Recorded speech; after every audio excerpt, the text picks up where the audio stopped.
Merci d'être toujours fidèle au programme de Gabon 24. Madame, Messieurs, bienvenue dans votre émission qui vous permet de revivre l'actualité de ces derniers jours. Inscription, changement de lieu de vote ou radiation. Les opérations de révision de la liste électorale sont en cours jusqu'au 8 juin au Gabon, une étape clé dans le processus électoral. La CESC veut donner de la voix aux questions de genre. Si des inégalités persistent dans certains États de la sous-région, il n'en demeure pas moins qu'au Gabon, les lignes bougent. Et les lignes bougent également du côté de la filière thonière. Le Gabon, qui représente les 20% du total des prises mondiales du thon atlantique, veut désormais le transformer localement et industrialiser la filière. Nous le verrons.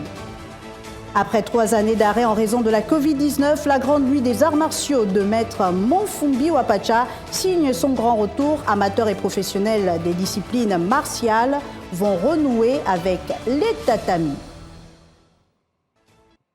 Voilà pour le programme de ces 52 minutes. La rétro de l'actualité, c'est parti. Le numéro 1 gabonais poursuit sa tournée républicaine, tournée qu'il a récemment conduite dans l'estuaire Ali Bongo Ondimba, qui, sans avoir clairement annoncé sa candidature, a indiqué dans une interview à Jeune Afrique « J'ai aujourd'hui une grande expérience et une volonté sans faille. Je compte bien en faire pleinement profiter mes compatriotes. » Mais avant de commenter cette actualité du président de la République, je vous propose de faire un zoom sur les opérations d'enrôlement actuelles sur l'ensemble du territoire gabonais. Regardez. Le taux d'abstention lors des échéances électorales au Gabon se situe généralement entre 40 et 60%. Un manque à gagner considérable pour les différents états-majors politiques qui multiplient des appels et autres campagnes de sensibilisation invitant les populations à se faire enrôler. La nouvelle stratégie semble gagner du terrain. Majorité et opposition sont unanimes. Il faut se donner plus de chance à travers notamment l'invitation de tous à se faire enrôler. Si la stratégie au finish est d'obtenir un score nécessaire à la victoire du candidat d'un camp ou d'un autre, cela passe avant tout par l'étape enrôlement. L'opération de révision de la liste électorale qui a débuté le 9 mai dernier prendra fin le 7 juin prochain. Les messages à travers tous les canaux de communication fusent de partout pour inciter les Gabonais en âge de voter à se faire enrôler et pour ceux qui sont inscrits de vérifier si leur nom existe toujours, car pour voter, il faut préalablement être inscrit sur la liste électorale, même si, loin d'être une obligation, le vote reste un devoir pour chaque citoyen.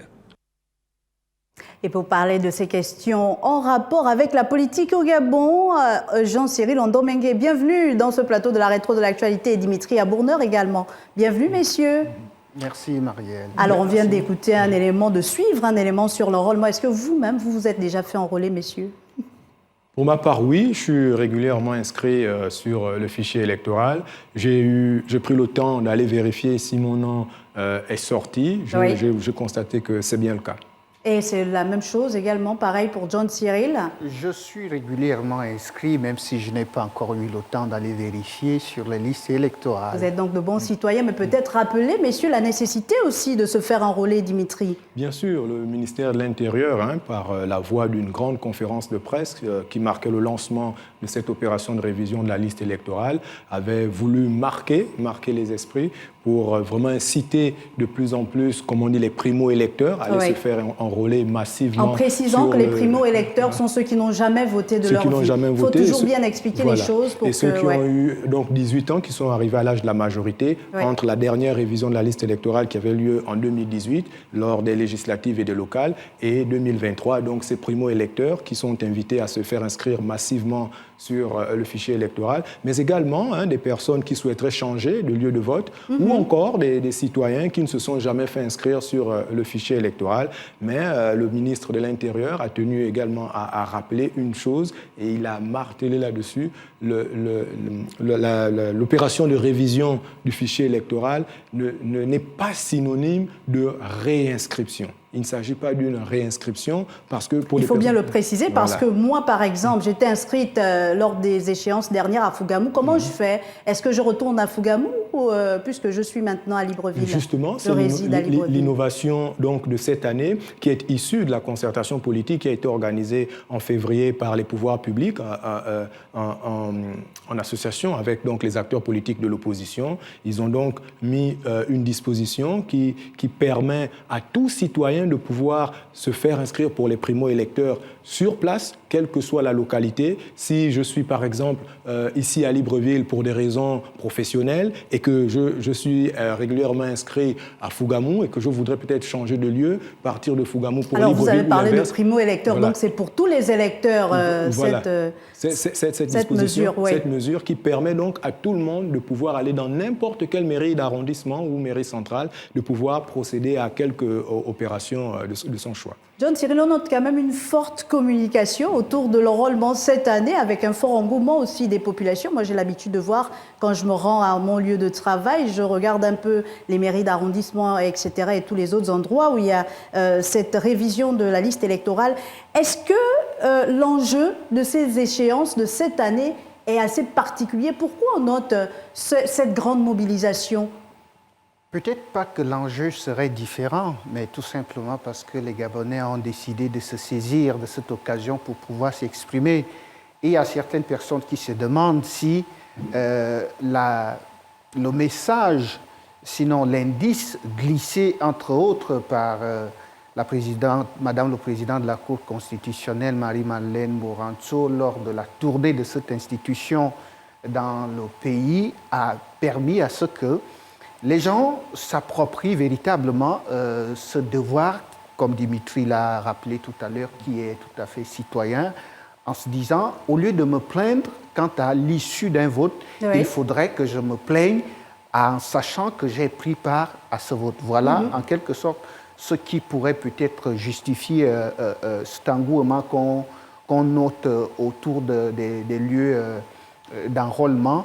Il faut aussi dire que le message, comme vous l'avez dit tout à l'heure, a été martelé et par les acteurs de la majorité que de l'opposition pour demander aux Gabonaises et aux Gabonais d'aller se faire enregistrer. Peut-être pour la petite précision en ce qui concerne ceux qui veulent changer de lieu de vote, il suffit justement de présenter le lieu, l'ancien lieu de vote et fournir le numéro d'identification personnelle pour permettre aux agents enrôleurs de procéder aux opérations qui permettent à ce que vous puissiez changer de lieu de vote. Et point important, Marielle, il faut aussi noter qu'au fur et à mesure que les années s'écoulent, vous savez, la société gabonaise, elle est dynamique et elle évolue. Donc, les élections que nous avons connues par le passé, on peut s'attendre à une certaine évolution cette année. Donc, de plus en plus, on constate cet engouement, la population qui prend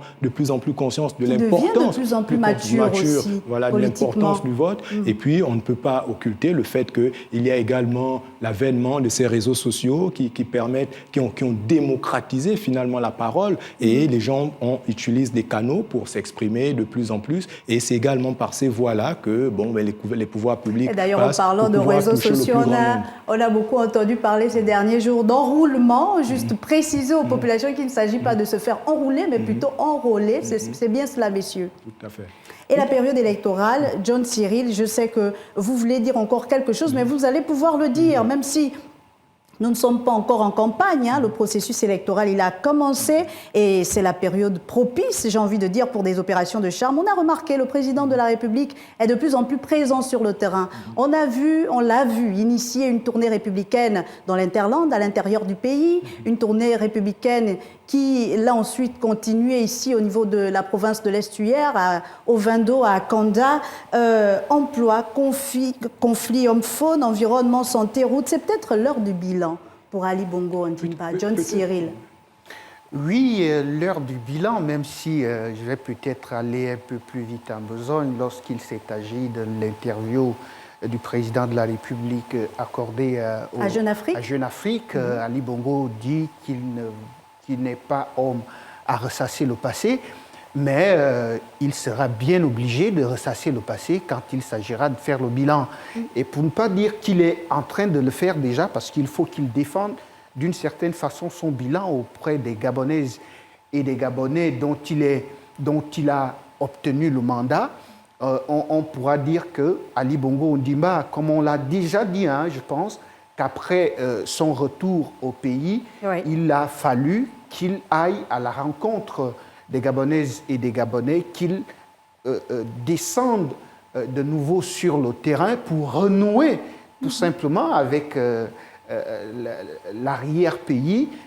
On sait que c'est aussi une stratégie politique, parce que même si la grande majorité des populations sont concentrées dans les grands centres urbains, mais il faut sillonner le pays pour séduire les populations. Ou de nouveau séduire les populations. Donc, on assiste là à une tournée républicaine qui est un tout petit peu maquillée parce que toutes les actions politiques du chef de l'État sont, comme je le dis pour ne pas me répéter, elles sont politiques et l'interprétation peut être différente parce que lorsque Ali Bongo est face aux populations et qu'il leur dise qu'il est prêt à continuer avec elles, qu'il est là, qu'il se porte bien, ben, ça veut dire ce que ça veut dire. Et pour aller un peu plus loin, John Cyril, pour donner la parole à Dimitri Abourneur, vous avez parlé de cette interview, John Cyril, à Jeune Afrique, à l'intérieur de laquelle on se pose la question, est-ce que lorsque Marouane Ben Yamed pose certaines questions au président de la République, Ali Bongo Ondimba, il répond, la première question notamment, il répond j'ai un bilan, un projet que cette opposition pourrait critiquer, ou encore, un peu plus loin dans sa réponse, il dit « J'ai aujourd'hui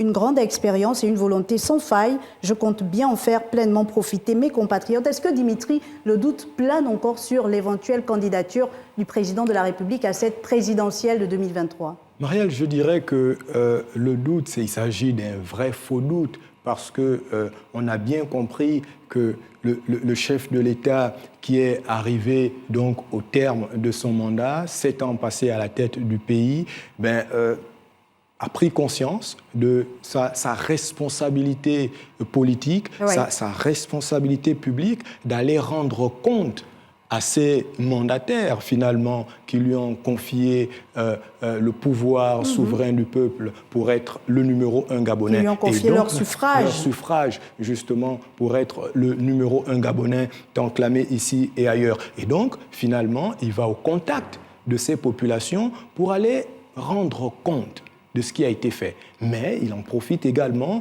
pour pouvoir réaliser un certain nombre de chantiers. Entre autres, peut-être citer quelques-uns quand même. Quelques-uns, on a vu dans certaines provinces du pays où il a inauguré finalement un certain nombre d'infrastructures scolaires avec le centre multisectoriel par exemple de Ntchengue, également à Koulamoutou, il a rendu visite, le centre était déjà là. Donc certaines infrastructures éducatives. On a vu également certaines opérations massives, certaines opérations sanitaires massives à l'endroit de populations pour justement arriver à confirmer cette vision politique qu'il a partagée à la nation tout entière, celle d'un hôpital proche des populations. Voilà. Donc, il y a proximité, finalement. La proximité avec les populations, parce qu'on a bien vu qu'il y a eu un certain nombre de centres hospitaliers qui sont nés dans les capitales provinciales du pays. Il y avait donc cette volonté de rapprocher de plus en plus ce qui se fait de mieux en matière de soins médicaux, pour pouvoir le rapprocher des populations. Et dans le cadre de cette tournée, on a vu qu'il y a ces caravanes qui ont été également lancées comme une certaine volonté donc d'achever un travail qui avait été commencé en amont et qui peut-être reste en cours et qui va peut-être falloir achever. Dans l'interview que vous avez évoquée tout à l'heure, accordée à Jeune Afrique, le chef de l'État l'a dit clairement, il va réserver la primeur d'une candidature ou pas aux Gabonaises et aux Gabonais, mais on comprend aisément qu'il y a là encore une volonté de pouvoir aller au bout de quelque chose qui a été commencé.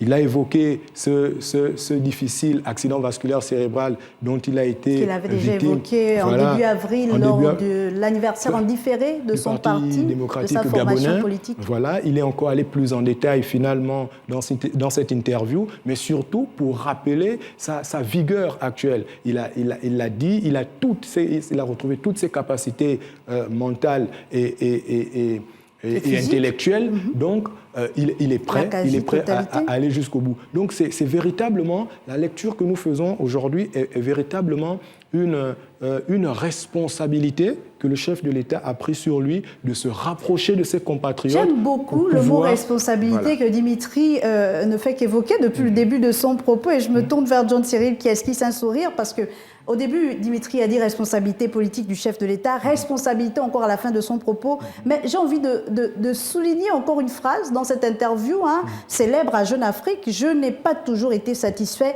des personnes à qui j'ai confié des responsabilités. Que doit-on comprendre, John Cyril Ondomengue? Est-ce que l'entourage du chef de l'État, au début de ce deuxième septennat, ou même depuis le premier, n'était pas de bons choix? Mais à qui finalement incombe cette responsabilité?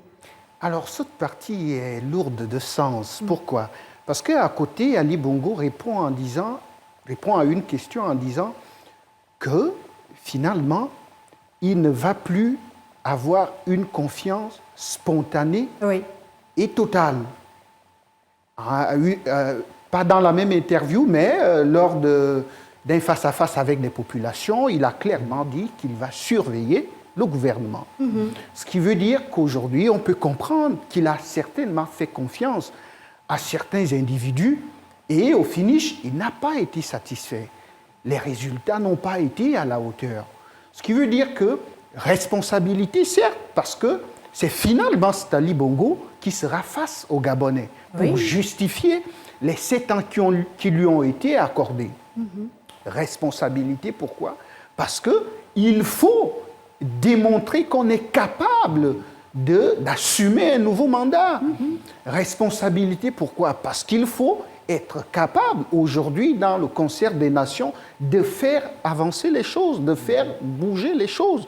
Il faut comprendre que la responsabilité, c'est surtout le fait qu'il est conscient qu'en 2016, la grande majorité des Gabonais ne lui ont pas accordé la confiance. Si on se fie au score, il a fait un score de 49%, ce qui ne fait pas 50%. Et il a dépassé Jean Ping que de 6 000 voix, ce qui ne fait pas un quartier de Libreville. Donc la responsabilité, elle est énorme. Il faut d'ores et déjà se prononcer. Bon, Dimitri l'a dit, c'est à peine voilé, on sait que ce n'est qu'une question de temps pour qu'Ali Bongo se prononce officiellement candidat, mais pour appuyer les propos de Dimitri, c'est une lourde responsabilité. Pourquoi? Parce qu'il y a une pression qui lui vient de la part de l'opposition, mais il y a surtout la pression qui vient des populations gabonaises. Parce que il y a quelque temps, il s'est tenu des assises, les assises de la lutte contre la vie chère s'était tenue. Ça veut dire qu'il y a une véritable pression sociale qui est là. Et Ali Bongo doit profiter de sa tournée républicaine pour apporter certaines réponses concrètes pour que, peut-être parce que pendant la campagne, rien ne lui dit qu'il aura tout le temps pour sillonner le pays. Alors rapidement quand même, messieurs, j'ai une dernière question pour vous deux. John Cyril a un peu embrayé. En face, il y a la pression de l'opposition. J'ai envie de savoir, quand on regarde en face donc, du pouvoir, de la majorité au pouvoir d'Ali Bongo, finalement, qui pourrait être, parce que jusqu'à présent on est encore au conditionnel, le candidat de cette majorité au pouvoir, quelles sont les forces en présence de l'autre côté? Quelles sont les forces en présence? Qu'est-ce qui essaye quand même de challenger un peu? Les forces sont multiples et diverses parce que John Cyril vient de le dire, il y a une forte pression sociale. C'est-à-dire que l'arbitre du jeu dans tout ça reste la population gabonaise. Donc il y a ce peuple qui est là et qui observe tout ça, qui finalement aura la possibilité de se prononcer au moment opportun, si tant est que Ali Bongo finalement décide de franchir le pas. Et donc, à côté de la population qui doit prendre part au vote, il y a ces différents leaders politiques qui parmi lesquels plusieurs se sont déjà prononcés et qui vont donc prendre part à cette compétition électorale. Mais Marielle, il faut reconnaître que face à un parti démocratique gabonais qui est suffisamment structuré, représenté sur l'ensemble du territoire national. Avec des tentacules bien implantés. En face de lui, et je ne parle pas de cette galaxie de la majorité républicaine et sociale pour l'émergence, il y a une opposition qui, ma foi, a toujours du mal à accorder ces violons. Parce qu'il faut le dire, dans notre pays, même si certains acteurs politiques de l'opposition s'en défendent et disent qu'il y a des oppositions, malheureusement, notre pays, la loi fondamentale de notre pays ne reconnaît que deux véritables forces politiques. Il y a d'un côté la majorité et de l'autre l'opposition. Je prends la balle au bon, Dimitri. Si l'opposition n'arrive pas finalement à parler d'une seule et même voix, ses chances finalement de pouvoir challenger un parti robuste comme le Parti démocratique gabonais sont considérablement amoindries. John Cyril, est-ce qu'il faut prendre pour prétexte que la loi fondamentale nous parle de l'opposition et donc qu'il faudrait avoir nécessairement un candidat unique de ce bord politique-là? Aujourd'hui, il y a une multiplicité d'acteurs dans l'opposition et qui essayent à leur niveau chacun de proposer. On a un Don Sima qui a été Premier ministre d'Ali Bongo Ondimba lors de son premier septennat. Il pourrait avoir des rouages. On a une Paulette Missambo qui a été ministre à l'époque d'Omar Bongo Ondimba. On a plein d'autres acteurs comme ça. Qu'est-ce qui ferait la force de l'opposition finalement, John Cyril, même si aujourd'hui, elle ne semble pas s'uniformiser? Alors il faut déjà dire qu'au-delà de l'émiettement de l'opposition et du retour à l'élection à un tour qui semble être favorable au futur candidat, s'il faut le dire ainsi, du Parti démocratique gabonais, le véritable challenge d'Ali Bongo reste la versatilité de l'électorat gabonais.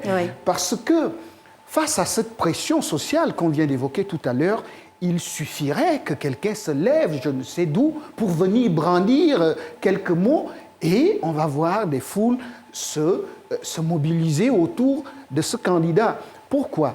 Parce qu'il y a aussi ce qu'on appelle la spontanéité en ce qui concerne le processus politique au Gabon. On voit des indépendants qui ne cessent pas de rafler la mise lorsqu'il s'agit des élections législatives ou locales.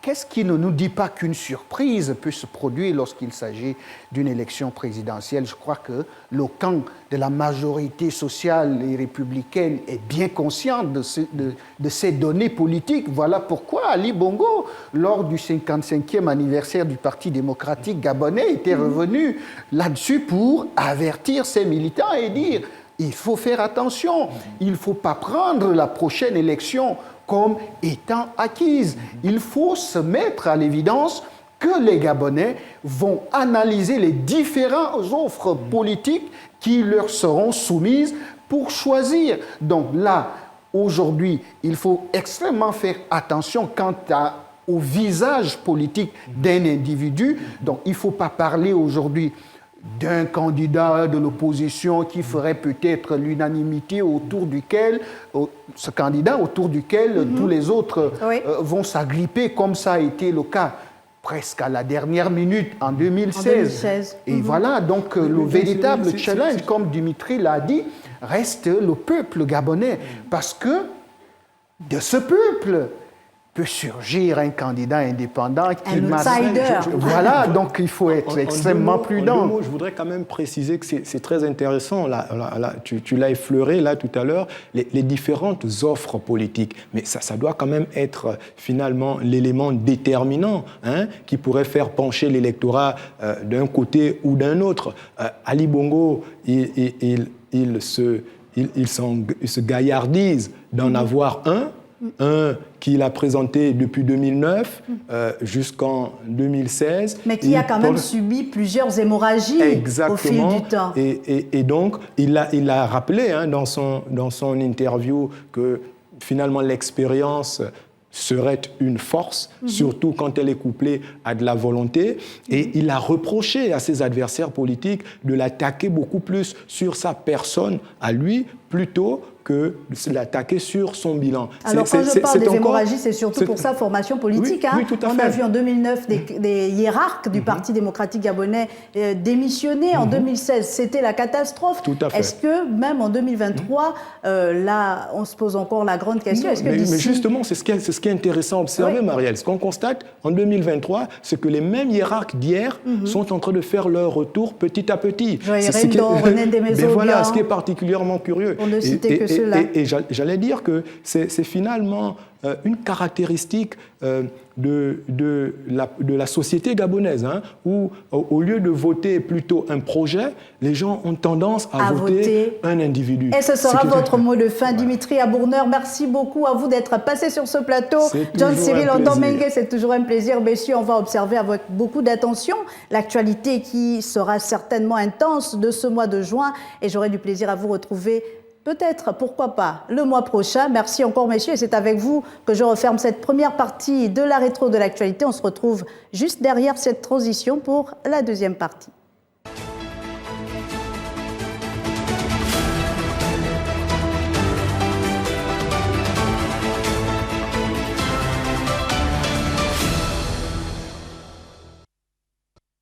Deuxième partie de la rétro de l'actualité. Et avant de rejoindre Michel Tseni qui est déjà avec moi sur ce plateau, on revient un peu sur l'actualité de ces derniers jours. Le président de la République a précisé dans son interview à Jeune Afrique qu'entre autres chantiers dont il peut être fier, il y a celui mené aux côtés de son épouse, la Première Dame, sur les questions d'égalité de genre. Cette problématique a été au centre d'une réunion des ministres du genre de la CEAC à Libreville. Regardez. Ce sont des recommandations que vous nous avez faites. Mais nous ne sommes plus au stade des recommandations sans résultat. Nous voulons présentement un agenda dans lequel vous allez dire nous allons vous rencontrer tel pays, etc. pour mettre en œuvre cette stratégie genre. Action-réaction. Telle est la dynamique sur laquelle la conférence des ministres du genre et de la promotion des droits des femmes a misé son organisation à Libreville.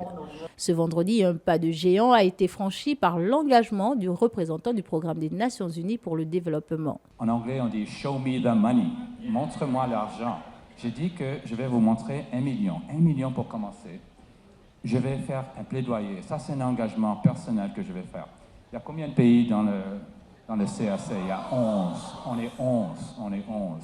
Je vais contacter personnellement les 11 représentants résidents dans la région. Un acte qui aura poussé les uns et les autres à sortir de leur carcan en suivant le pas des engagements forts.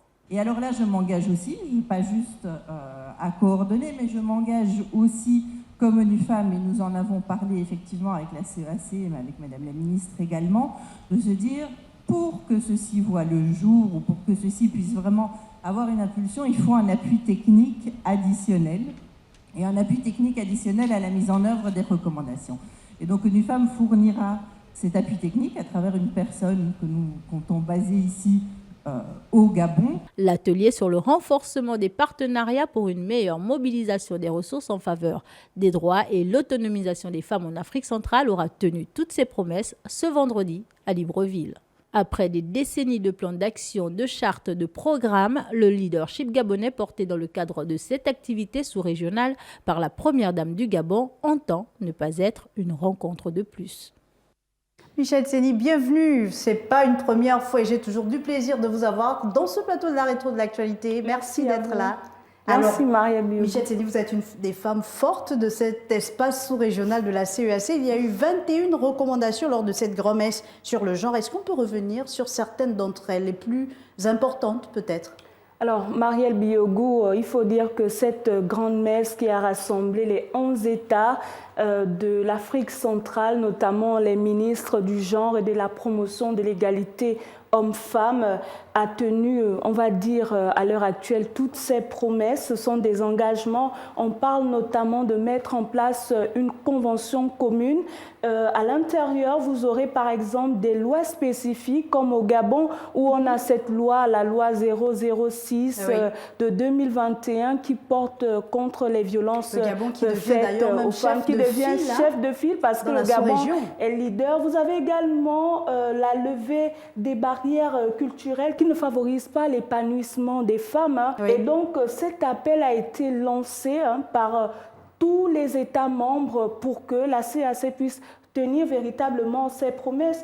Il y a également la mise en place d'un fonds hein, ce sont des engagements, des vœux qui ont été formulés pendant ces assises de 3 jours et la mise en place également d'une commission évaluation, suivi-évaluation de toutes les recommandations. Mais le plus important, c'est de mettre en place véritablement cette convention commune pour ces 11 États de la CEAC afin de permettre que ce soit au Gabon, que ce soit au Cameroun, au Congo, au Rwanda, que la loi soit la même pour protéger les femmes et permettre à ces femmes-là d'être autonomes.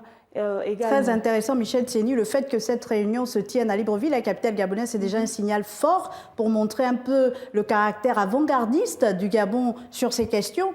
Mais est-ce que vous avez cité la loi 006, par exemple, est-ce que certaines avancées du Gabon ont pu servir d'école pour les différentes recommandations qui ont été émises? Nous avons eu l'occasion, par exemple, d'aller, l'équipe de Gabon 24, d'aller au centre Gabon Égalité. Nous avons vu des femmes émues, hein, des ministres en charge du genre émus. Par exemple, celle qui représentait la RDC qui a dit que mais le Gabon n'a pas connu la guerre comme certains pays, mais ils ont déjà eu cette vision l'avant-gardiste de mettre en place un centre d'accueil. Ça ne veut pas dire que dans d'autres pays, il n'y en a pas. Ça ne veut pas dire qu'en RDC, il n'y en a pas. Mais ça inspire parce que on n'attend pas d'être malade pour aller spontanément chez le médecin. Il faut également avoir la culture de l'anticipation. Et donc, c'est ce qui s'est passé avec le Gabon. Prendre en charge ces femmes-là et dire à ces femmes-là, vous n'êtes pas seules, vous ne pouvez pas être battues, vous ne pouvez pas être maltraitées et fermer la bouche, vous n'êtes pas seules.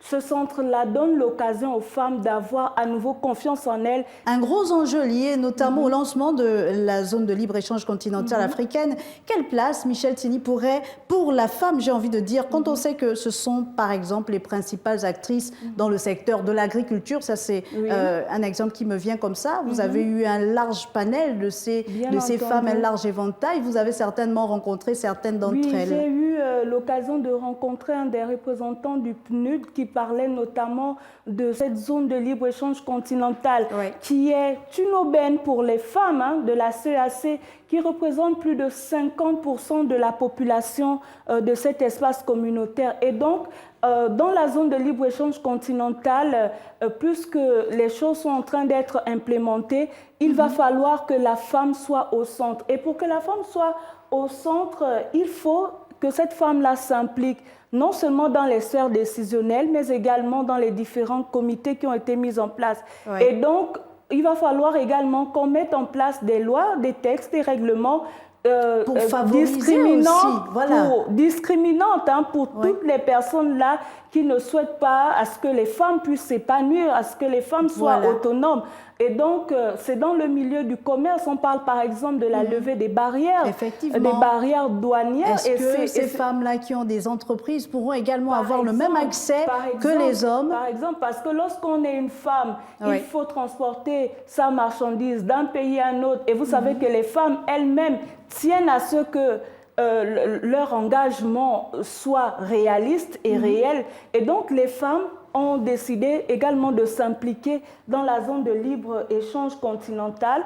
Vous avez par exemple le devoir de mettre en place la protection de la propriété intellectuelle. Il y a également la collaboration en matière de douane et de fiscalité, la mise en œuvre de facilitation et échanges permettant de garantir les opportunités équitables et durables. Donc, la zone de libre-échange continentale est véritablement une aubaine pour les femmes de s'épanouir, quel que soit le secteur. Je veux vous dire merci. Mesdames, vous êtes donc invitées, Dixit Michel Tséni, à vous impliquer, à aller vers ce marché qu'offre l'ASLECAF dans tous les secteurs d'activité que vous pouvez proposer. Merci encore Michel Tséni d'être passé. J'espère vous retrouver très vite sur ce même plateau. On va continuer avec le volet économie, mobiliser les financements du secteur privé en faveur du climat et de la croissance verte en Afrique. C'est le thème qui a ponctué les discussions des assemblées annuelles de la Banque africaine de développement. C'était en Égypte. Avant de nous envoler pour Sharm el-Cheikh, je vous propose de poser nos valises à Port-Gentil, dans le sud-ouest du Gabon, où s'est tenu un forum sur l'industrialisation de la filière tonnière. Regardez. Bilan de cette première journée dédiée à la tenue ici à Port-Gentil, capitale économique du Gabon, du forum sur l'industrialisation de la filière tonnière, et de la satisfaction concernant la cérémonie d'ouverture, mais à côté de cela, des enseignements riches puisqu'on a eu droit à un partage d'expériences et à plusieurs exposés. Qui a ouvert le bal des exposés?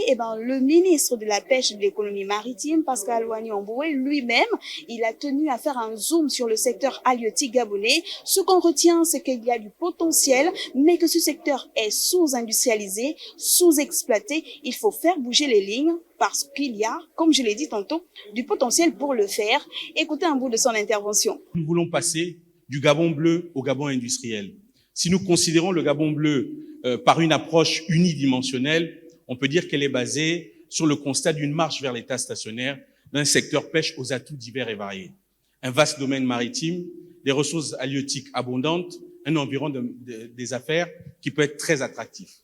Après Pascal Wagné-Omboué, le ministre gabonais de la Pêche et de l'économie maritime, d'autres ministres ont pris la parole, notamment ceux intervenant dans le secteur de l'industrie, mais également du commerce ou encore de l'environnement. On avait également l'intervention du ministre de la Pêche de la Guinée-Conakry. Toutes ces personnalités ont tenu à rappeler à quel point le secteur maritime est un secteur porteur pour l'économie, quel que soit le pays, et qu'il fallait absolument allier développement économique et sauvegarde de la biodiversité. Au sortir de cette session dédiée aux pêcheries gabonaises et au partage d'expériences, on retient tout simplement que le secteur de la pêche est un secteur transversal qui fait intervenir l'industrialisation, le commerce, mais également la protection de la biodiversité, la gestion durable des ressources. Mais au-delà de ça, il faut une véritable volonté politique pour, notamment le cas du Gabon, pour faire bouger les lignes et faire peut-être du Gabon un pays qui aura su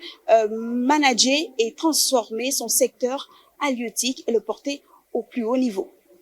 Et vous avez pu constater que Modeste Com était sur place à Port-Gentil. Elle est là, sur place avec moi aujourd'hui. Alors Modeste, bienvenue déjà sur ce plateau. Merci. Mais je vais vous poser une question que tous les Gabonais se posent. On parle du mulet, on parle de la sardine, on parle de la carpe. Pourquoi le thon? Parce que le thon est un bijou dans les ressources halieutiques mondiales, Marielle. On ne va pas limiter ça au Gabon, on parle vraiment du monde. Donc aujourd'hui, les pays et les régions qui arrivent à véritablement exploiter le thon sont ces pays-là qui, du côté industriel concernant le secteur de la pêche, peuvent véritablement s'en sortir. Voilà. C'est donc un choix stratégique que le gouvernement gabonais vient d'opérer. Mais quand on industrialise, il faut également la technologie, et vous êtes bien placé pour le comprendre. On a par exemple la zone d'investissement stratégique ou spécial, plutôt Hancock.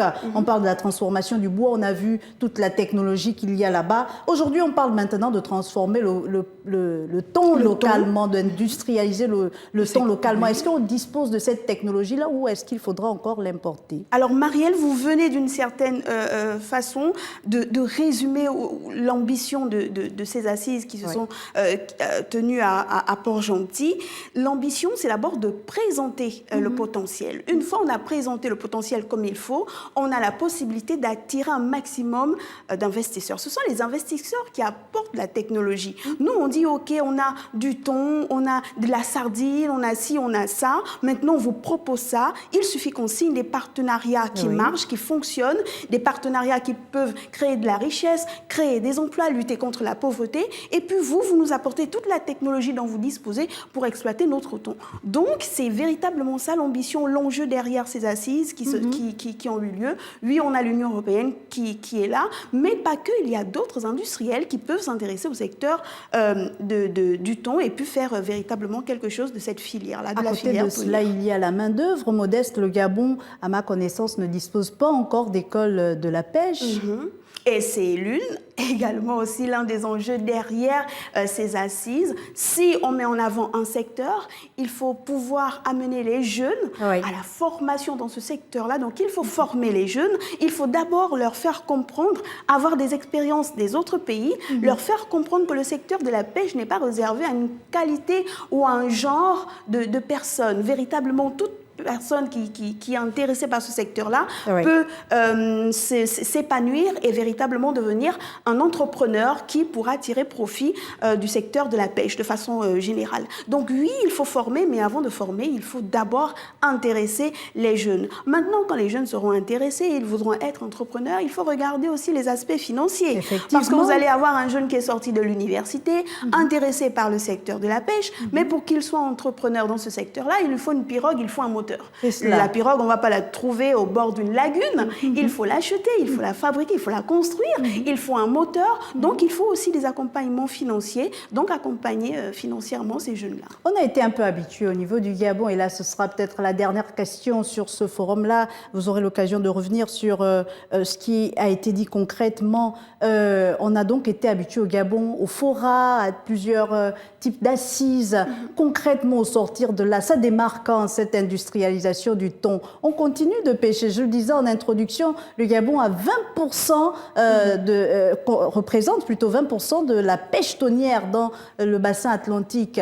Aujourd'hui, on va où? Après Port-Gentil, c'est quoi la suite? La première étape après Port-Gentil? La première étape après Port-Gentil, c'est déjà de recevoir les personnes qui seront intéressées par la filière thonière. On a commencé à exploiter, c'est vrai. On a présenté le potentiel, c'est vrai. Il y a des personnes qui ont matérialisé leur envie de véritablement s'intéresser à ce secteur-là. Donc, il faut commencer à les recevoir et puis leur présenter les choses de façon plus spécifique et détaillée. Parce que là, c'était 3 jours d'assises. 3 jours, ça ne suffit pas si on pense à tout le potentiel halieutique dont regorge le Gabon. Donc, il faut vraiment des entretiens, voir au cas par cas ce qu'on est capable de nous proposer, ce que nous, on est capable de mettre sur la table en échange par rapport aux partenaires en face de nous. Et puis, on pourra mettre en place les choses. Peut-être le petit clin d'œil à ce ministre-là qui tient véritablement à booster le secteur de la pêche, partir du 1,5 à la contribution au PIB à 10% d'ici 25 ans. C'est l'ambition. C'est l'ambition. Ce clin d'œil-là soulignait quand même l'enthousiasme et la détermination derrière. Rien ne se fait sans la volonté politique. Il faut véritablement une volonté politique de mettre en avant nos différents secteurs porteurs, créateurs de richesses, d'emplois, de lutte axés sur la lutte contre la pauvreté, mettre en avant ces secteurs-là, mettre en avant les mécanismes pour que les choses marchent, mettre en avant aussi les moyens à la disposition des jeunes pour qu'ils puissent s'intéresser. L'accompagnement. Modeste, je vous propose de quitter Port-Gentil et si vous voulez, on va s'envoler un peu pour l'Égypte, puisque là-bas se sont tenues les assemblées annuelles de la Banque africaine de développement qui avait pour thème mobiliser les financements du secteur privé en faveur du climat et de la croissance verte en Afrique. Que retient-on de ces assemblées annuelles? Ce que l'on retient, c'est qu'il y avait déjà, comme vous le dites, au risque de me répéter, des éléments clés, des aspects clés à retenir. Donc, l'inclusion économique sur le continent, la lutte contre les changements climatiques, la lutte contre la pauvreté ou encore la transition énergétique. Mais ce que l'on retient surtout, c'est que le thème, il parle de lui-même. Aujourd'hui, on ne pourra plus parler de développement sans penser à la transition écologique, sans penser au développement durable, sans penser à la lutte contre le changement climatique. Et l'Afrique a effectivement les ressources pour arriver à atteindre ces différents objectifs, mais pour cela, il faut mettre en place de véritables politiques pour soutenir les États africains, et c'est l'un des défis de la BAD aujourd'hui, qui voudrait véritablement que les États se mettent ensemble et des actions coordonnées pour avoir plus de dynamisme sur le terrain. Il y avait une bonne nouvelle pendant ces assises, Marielle. Il paraîtrait que l'Afrique devrait être la 2e région du monde à la croissance la plus rapide après l'Asie. Entre 2023 et 2024, notre PIB pourrait aller à 4,3% en 2024 contre 3,8% en 2022. C'est pour dire que notre économie, elle est dynamique. Mais pour cela, il faut véritablement établir des canaux pour que ça marche et pour qu'on ne baisse pas en vitesse. Aujourd'hui, on veut s'industrialiser. On parlait tout à l'heure de la filière thonière au niveau du Gabon. Comment on allie développement, industrialisation et développement durable? On allie le tout en pensant qu'on peut exploiter aujourd'hui et penser à demain. Donc, l'économie aujourd'hui doit être propre. Aujourd'hui, on peut véritablement parler industrialisation sans penser à détruire. On a mis en place des rencontres pour qu'on puisse exploiter nos ressources, mais de façon raisonnable, de façon durable. Si on déterre un bananier, pourquoi ne pas planter un rejet? C'est déjà une façon de dire je me nourris aujourd'hui, mais je pense à demain. C'est l'exemple le plus simple que l'on peut prendre pour montrer qu'on peut penser à produire ou à consommer aujourd'hui en pensant à la génération d'après. Et ce sera votre mot de fin, Modeste Comme du desk Économie. C'est toujours un plaisir d'avoir votre sourire et vos explications sur ce plateau de la rétro de l'actualité. Merci encore, Modeste. J'espère vous retrouver très vite. Et du sport, chers téléspectateurs, avec en prime les arts martiaux. Maître Monfumbi Wapacha du Gabon n'a pas encore fini avec les tatamis. La grande nuit des arts martiaux revient avec plusieurs innovations. On parlera également de mondiaux de taekwondo et de mondiaux de judo. Juste derrière, on retrouve Gaël Mapessi. Le représentant gabonais dans la catégorie des moins de 100 kilos n'a pu accomplir son rêve au Qatar, devenir non seulement le premier Gabonais à remporter un combat aux mondiaux, mais aussi le premier à monter sur un podium. Loin d'être impressionné par le médaillé de bronze du dernier Open panafricain de Baradero, le poulain du sélectionneur Christian Boromboro entamait pourtant son duel de la meilleure des façons, en faisant jeu égal avec son vis-à-vis. J'ai un sentiment de frustration après la défaite de Luc parce que le Colombien était largement à sa portée. Si tous les facteurs sont déterminants pour l'obtention de la victoire, un fait a fait basculer la rencontre. Le Colombien n'avait qu'une attaque qui pouvait le déstabiliser. Je leur ai toujours dit de ne pas laisser les gars travailler au sol. Et il a fait l'erreur. Cherchant à neutraliser le bras fort de Luc Manogo, Balanta va finalement parvenir à l'immobiliser durant la vingtaine de secondes nécessaires pour arrêter le match. La dernière chance des médailles du Gabon va donc s'incliner sur un nippon. Loin d'être fataliste, le ministre gabonais des Sports, Franck Guéma, estime qu'il faut travailler davantage et regarder vers l'avenir. Sur le niveau africain, ils gagnent des médailles dans les différentes compétitions africaines auxquelles ils participent. Mais maintenant, pour gagner des médailles ou aller à des niveaux, je dirais, honorables dans les compétitions mondiales et internationales, il faut maintenant qu'ils élèvent leur niveau. Et cette élévation de niveau va passer par le jeu au sol. Prochaines échéances pour le judo gabonais, les Open de Niamey, d'Abidjan et surtout les championnats d'Afrique, car important pour l'obtention des points en vue des Jeux Olympiques 2024.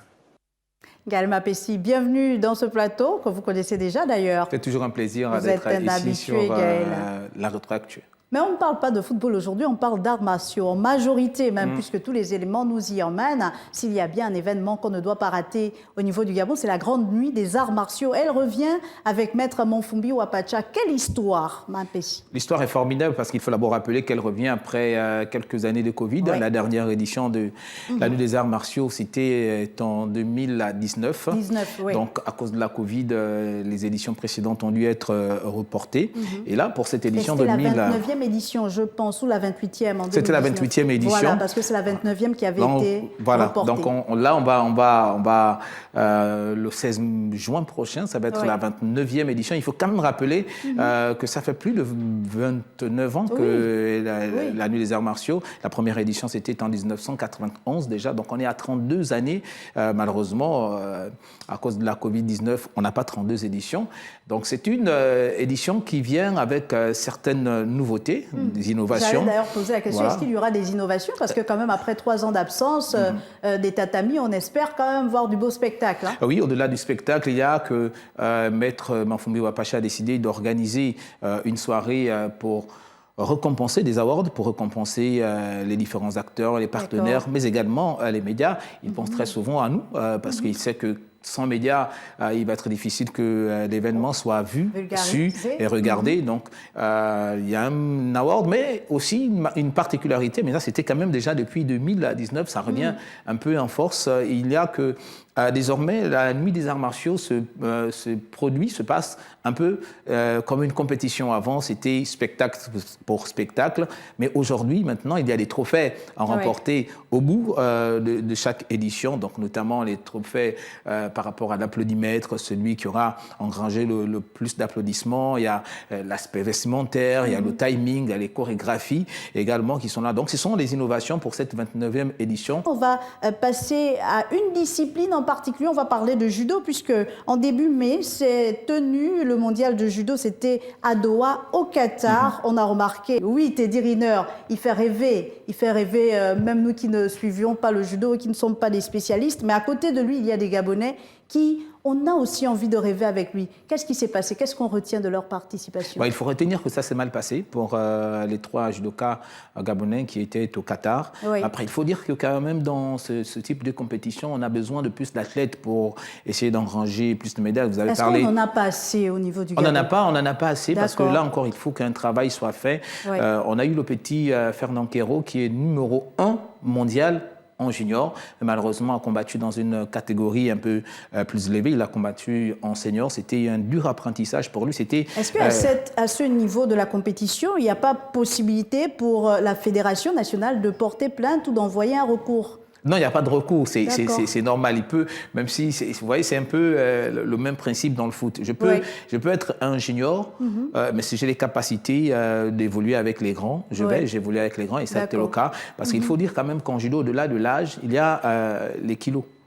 Donc, si vous avez 30 kilos et que Marielle a 30 kilos, même si Marielle a 22 ans de plus que vous, c'est possible de combattre dans la même catégorie parce que c'est une question de poids, un peu moins d'âge, c'est une question de poids et c'est ce qu'il y a à faire. C'était une première pour le jeune Fernand Quero qui est pourtant dans sa catégorie et le meilleur mondial. Ça s'est mal passé pour lui, c'était la principale attraction de ce mondial pour le Gabon. Malheureusement, on a eu 3 seulement, on espère. Et on avait déjà reçu sur ce plateau le vice-président de la Fédération gabonaise de judo qui disait qu'il était important pour les athlètes gabonais de prendre part à chaque compétition, que ce soit sur le plan continental ou international, parce qu'il faut dire que le judo, ce n'est pas comme le football. Le judo, un peu comme le taekwondo, on va en parler, ce sont des compétitions, ce sont des disciplines où il faut prendre part à différents Open, les tournois internationaux qui sont organisés ici et là pour engranger des points. Et c'est grâce à ces points-là que vous êtes qualifié pour une X ou X autres compétitions. Donc ça s'est mal passé, 3 sur 3. 0 victoire, 0 médaille. On espère que chacun a pris les enseignements, que ce soit du côté des athlètes ou du staff technique, mais également, il faut quand même le rappeler, cette fois, il y a quand même un gros effort qui est fait de la part du ministère des Sports qui essaie d'accompagner au mieux à chaque fois que des athlètes sont qualifiés pour une X ou X compétition. L'État essaie de mettre les moyens qu'il faut pour que les athlètes se préparent au mieux. Malheureusement, ça n'a pas marché. C'était une première pour nos athlètes. Nous espérons simplement qu'ils ont pris la mesure de la compétition et que prochainement, ils reviendront plus forts.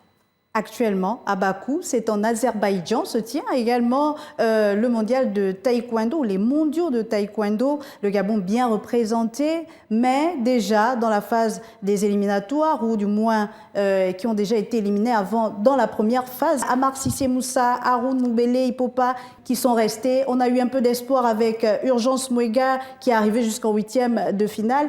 Malheureusement, qui est tombé, là également les armes à la main, j'ai envie de dire, qu'est-ce qui se passe avec nos athlètes?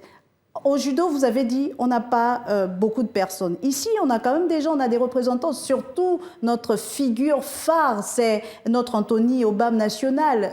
Pourquoi on est toujours, l'essentiel, c'est de participer au Gabon? Non, l'essentiel n'est pas de participer. On a vu d'abord toute la déception de Urgence Mouega quand elle a perdu en 8e de finale. Elle avait les larmes, elle pleurait à grosses gouttes parce qu'elle voulait... Et avec elle, le Gabon tout entier. Voilà, donc elle voulait vraiment essayer de dépasser ce niveau, le 8e de finale, pour essayer d'amener une médaille à la maison. Malheureusement, ça ne s'est pas bien produit. Après, il faut dire, Marielle Biogou, c'est vrai, vous allez me dire que déjà l'année dernière au Mexique, ça s'était également mal passé pour les athlètes gabonais. Aujourd'hui, encore, ça se passe très mal pour les athlètes gabonais. Mais après, il faut dire qu'on ne fait qu'apprendre. Quand on parle de... Malheureusement, c'est vrai qu'il faut quand même rappeler que pour l'histoire, la première médaille olympique remportée par le Gabon, c'était le taekwondo. On est toujours content parce que le taekwondo en rapporte toujours les médailles à notre pays, notamment avec notre Anthony Obam, qui est champion du monde, qui est champion d'Afrique, qui est vice-champion olympique. Donc, c'est une discipline qui a toujours donné beaucoup d'espoir au Gabon. À chaque fois que des athlètes de taekwondo prennent part à une compétition, on a toujours un retour positif. Malheureusement, sur ces 2 compétitions, ça n'a pas été très fameux. C'est vrai, ce sont des athlètes aujourd'hui, les gens vont peut-être tirer sur eux parce que ce sont des athlètes qui reçoivent la bourse de l'État. Il faut dire que c'est quelque chose qui est récent. Est-ce que là également, il ne se pose pas le problème des compétitions, comme vous soulignez pour le judo? Il faut quand même dire que pour beaucoup d'entre eux, je prends le cas d'Amar Sissé, Urgence Mouega et également Anthony Obam, évoluent dans des conditions, j'ai envie de dire, les meilleures qu'ils soient. Parce qu'on a, par exemple, voilà, aux standards internationaux. internationaux. On a Fulgence et Anthony qui évoluent en Espagne. On a Cissé qui, Oui. lui, est en Allemagne dans les meilleures écoles d'apprentissage de taekwondo. Mais il faut donner le temps au temps. Je pense qu'avec ces athlètes-là, on va espérer récolter les fruits dans 2, dans 3 ans. On va donner le temps au temps, ce sont les mots de Gaël Mapessi, mais parfois le temps ne nous attend pas. On espère vous retrouver très vite avec de nouveaux challenges sportifs. Et merci à vous tous d'avoir été des nôtres. La rétro de l'actualité, c'est terminé pour aujourd'hui. Au revoir.